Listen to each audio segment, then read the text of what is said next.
Hello and welcome to the Jamaica Mix, a Yard Media production, a podcast where we dig into the issues shaping Jamaica's democracy, governance, and public life. I'm your host, Richard Blackford, and today we're going to take a sharp look at Jamaica, at the recent rhetoric of Prime Minister Andrew Holness and what it might tell us about the health of free speech in that country. Let us begin with the latest. Now, last evening on the nationwide network news, I came across a report where Prime Minister Holness was warning Jamaicans to be vigilant against individuals seeking to become famous by spreading misinformation regarding relief efforts for Hurricane Melissa. In essence, if you criticize our response, you spread negativity. Apparently, you might be tracked and you could face unspecified appropriate consequences. Now, on the face of it, this might sound reasonable. Disinformation during crises matters, but in the context, it raises alarm because this is not the first time that Holness has sent this kind of signal. And when you examine the record, you see a pattern that looks less like accountability and more like control. Let's review that pattern. In the early 2010s, when Holness served as leader of the opposition, he asked senators of his party to sign undated resignation letters ahead of appointment. The purpose? To give him control of their tenure. The Court of Appeal later found the practice unconstitutional and void.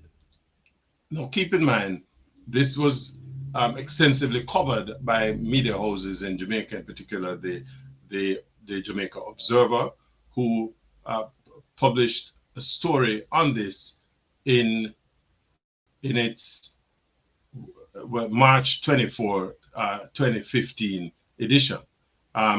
The Gleaner also provided similar coverage. In fact, one Gleaner editorial at the time compared this style to authoritarian tactics. It shouldn't have come to that. The Jamaican Constitution does not provide either the Prime Minister or the leader of the opposition with the power to insist upon such intervention such revocation.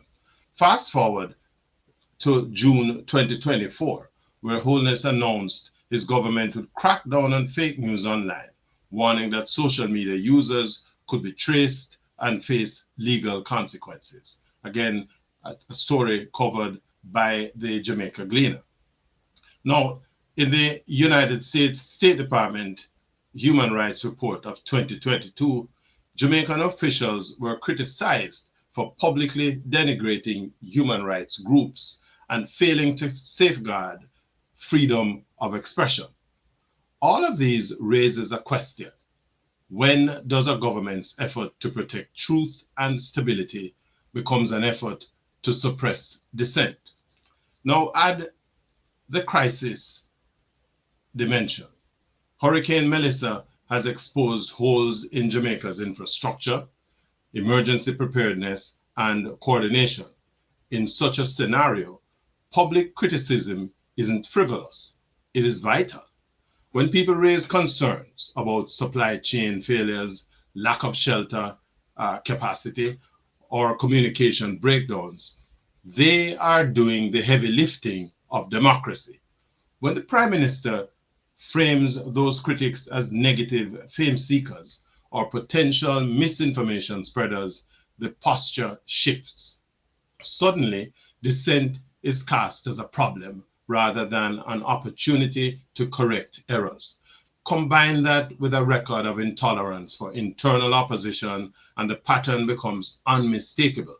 Mistakes are protected, narratives are managed, and critics are warned. That is not a culture of transparency, it is a culture of silence. Now, why does this matter? Because free speech isn't optional in a democracy, it is foundational. The Jamaican Constitution guarantees freedom to hold opinions and to receive and impart ideas and information without interference. When leaders signal they will push back on certain kind of speech, they place themselves above that guarantee. When trust in leadership is faltering, as it is when relief is delayed, infrastructure fails under strain, then the most important function of criticism is to correct, propose, and reform. To discourage it is to hamper recovery. To treat it as disinformation is to delegitimize the speaker rather than address the substance. So, what comes next? Jamaicans and all citizens of democracy must ask, are our institutions strong enough to protect the right to dissent? Will journalists, bloggers, civil groups continue to critique without fear?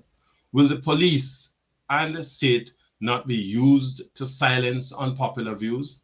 The tools exist. The precedent is there. Prime Minister Holness may argue that he's protecting the public from falsehood during a storm crisis. And this is an arguably legitimate goal. But when that goal is pursued by conflating criticism with subversion, and when the state uses rhetoric of tracking dissent, the distinction between governing and governing over the people begins to vanish. In the end, the question is this: is Jamaica merely undergoing robust crisis management, or is it slipping into democratic erosion? Andrew Holness's recent warning is a small event in a larger story, but it is one that alerts us to the possibility that accountability is being traded for control. The storms may pass, the damage may be repaired, but if the ability of citizens to speak up is damaged, that may be the longest lasting wreckage of all. I want to thank you for listening. I am Richard Blackford, and you've been tuned in to the Jamaica Mix, a Yard Media production. Until next time, stay curious, stay informed, and keep your voices alive. If you like the presentation, I'm going to ask you to like the video, share with your friends. Let's promote the discussion. And if you have not yet done so, subscribe to the channel so that when we drop more of these opinion pieces and other stories, you'll be among the first to be informed. Again, let me just use the opportunity to encourage you all to support the Art for Shelter initiative that I launched on my birthday on November 8th.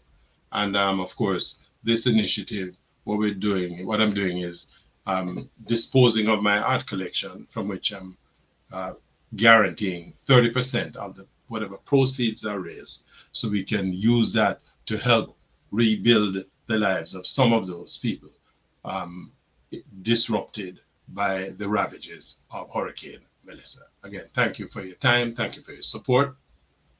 Have a good one.